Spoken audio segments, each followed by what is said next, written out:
आकाशवाणी देहरादून से प्रस्तुत हैं प्रादेशिक समाचार। पहले मुख्य समाचार।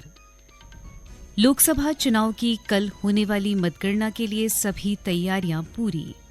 लोकसभा चुनाव में 64 करोड़ से अधिक मतदाताओं ने भाग लेकर विश्व रिकॉर्ड बनाया। 31 करोड़ से अधिक महिला मतदाताओं ने वोट डाले। मुख्यमंत्री पुष्कर सिंह धामी ने चार धाम यात्रा के लिए ऑफलाइन पंजीकरण की संख्या प्रतिदिन 1,500 से बढ़ाकर 2,000 करने के निर्देश दिए। और मौसम विभाग ने कल राज्य के कई हिस्सों में हल्की से मध्यम बारिश की संभावना जताई।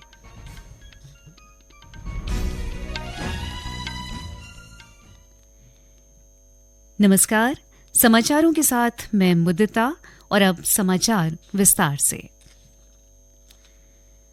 लोकसभा चुनाव की कल होने वाली मतगणना की सभी तैयारियां पूरी कर ली गई हैं। मतों की गिनती सवेरे 8 बजे शुरू होगी। निर्वाचन आयोग ने बताया है कि रुझान और परिणाम आयोग की वेबसाइट results.eci.gov.in और वोटर हेल्पलाइन ऐप पर भी उपलब्ध होंगे।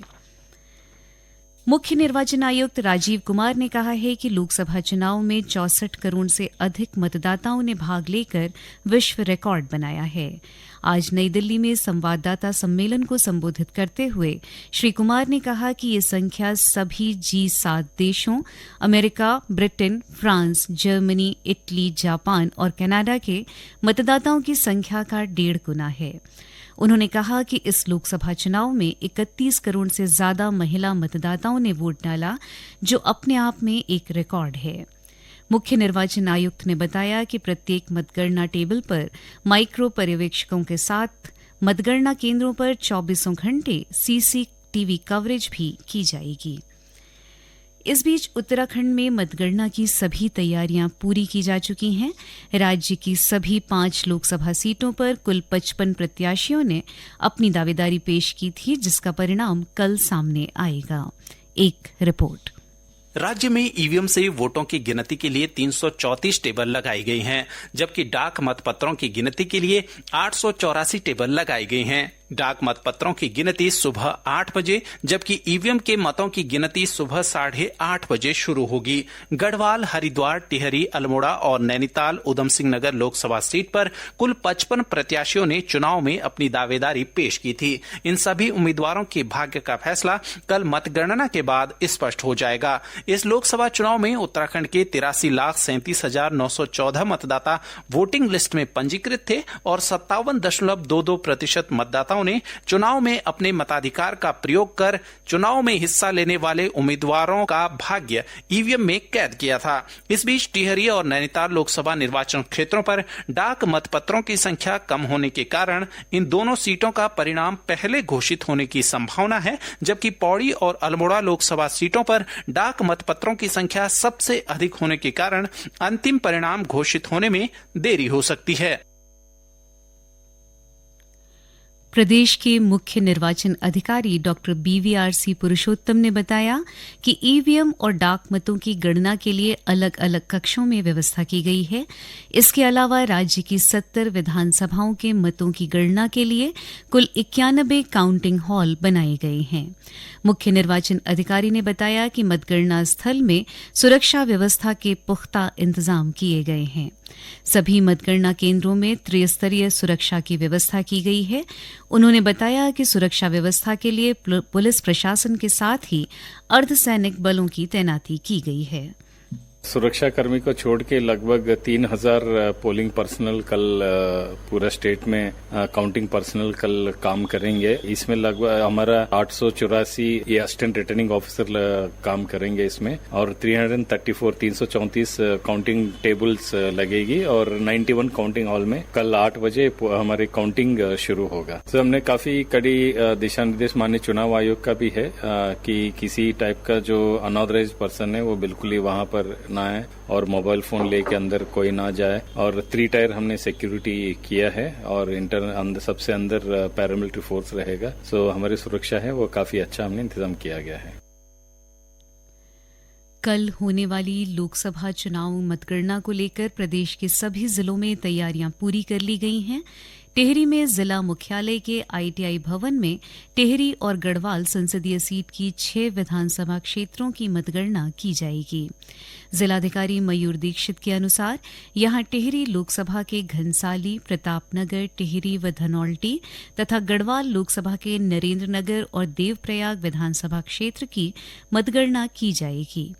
आज मतगणना के काम में लगाए गए कर्मियों को अंतिम प्रशिक्षण दिया गया। उधर चमोली जिले में 231 मतगणना कार्मिकों को आज राजकीय इंटर कॉलेज गोपेश्वर में द्वितीय प्रशिक्षण दिया गया। इस दौरान जिलाधिकारी हिमांशु खुराना ने मतगणना कार्मिकों को भारत निर्वाचन आयोग के निर्देशों का पालन करने के निर्देश दिए। वहीं बागेश्वर में मतगणना प्रेक्षक प्रियंका कुमारी की मौजूदगी में जिलाधिकारी अनुराधा पाल ने राजनीतिक दलों के प्रतिनिधियों के साथ बैठक की। जिला निर्वाचन अधिकारी ने स्पष्ट किया कि मतगणना परिणाम के बाद विजयी उम्मीदवारों व राजनीतिक दलों को विजयी जुलूस निकालने की अनुमति नहीं दी जाएगी।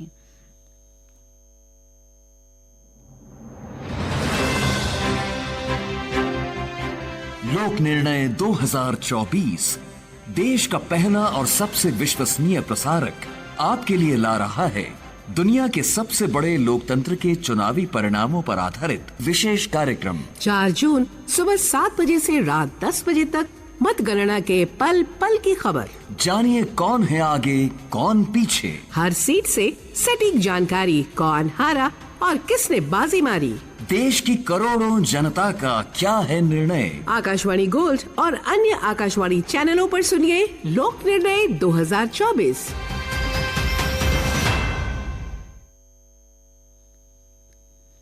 प्रदेश में हो रही अत्यधिक गर्मी से राहत मिलने की उम्मीद है।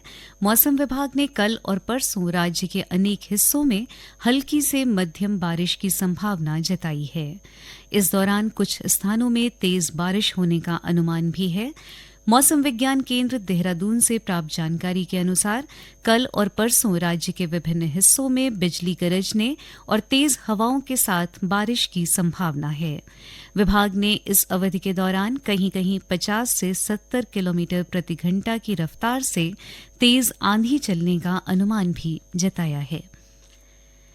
चारधाम यात्रा के लिए मुख्यमंत्री पुष्कर सिंह धामी ने हरिद्वार व ऋषिकेश में ऑफलाइन पंजीकरण की संख्या को प्रतिदिन 1,500 से बढ़ाकर 2,000 करने के निर्देश दिए हैं। देहरादून में चारधाम यात्रा व्यवस्थाओं की समीक्षा के दौरान श्री धामी ने कहा कि तीर्थयात्रा में श्रद्धालुओं की बढ़ती संख्या को देखते हुए यह निर्णय लिया गया है। मुख्यमंत्री ने कहा कि चारधाम यात्रा को सुगम व सुरक्षित बनाना सरकार की प्राथमिकता है। उन्होंने यात्रा में तैनात सभी अधिकारियों को प्रतिबद्धता के साथ अपने दायित्वों का निर्वहन करने को कहा। इससे पहले मुख्यमंत्री ने हरिद्वार में ऋषिकुल मैदान में बने चारधाम यात्रा पंजीकरण केंद्र का निरीक्षण किया।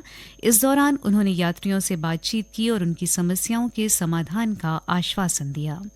मुख्यमंत्री ने कहा कि इस भीषण गर्मी में पंजीकरण केंद्र पर पीने के पानी की और बेहतर व्यवस्था की जाएगी।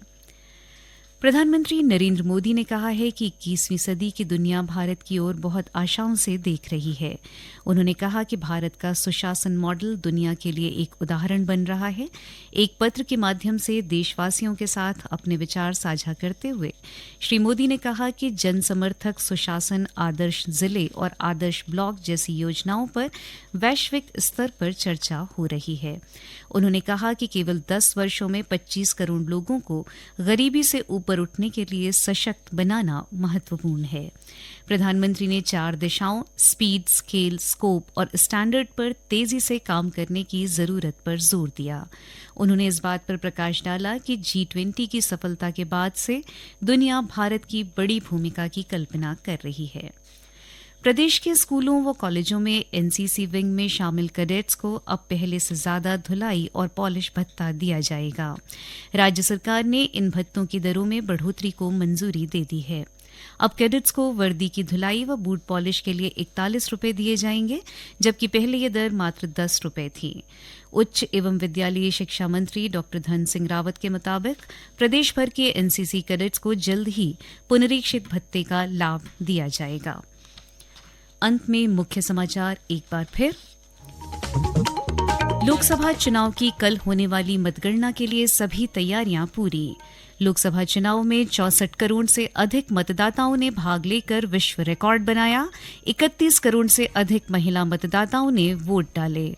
मुख्यमंत्री पुष्कर सिंह धामी ने 4 धाम यात्रा के लिए ऑफलाइन पंजीकरण की संख्या प्रतिदिन 1,500 से बढ़ाकर 2,000 करने के निर्देश दिए। और मौसम विभाग ने कल राज्य के कई हिस्सों में हल्की से मध्यम बारिश की संभावना जताई। इसके साथ ही प्रादेशिक समाचार का ये बुलेटिन समाप्त हुआ। नमस्कार।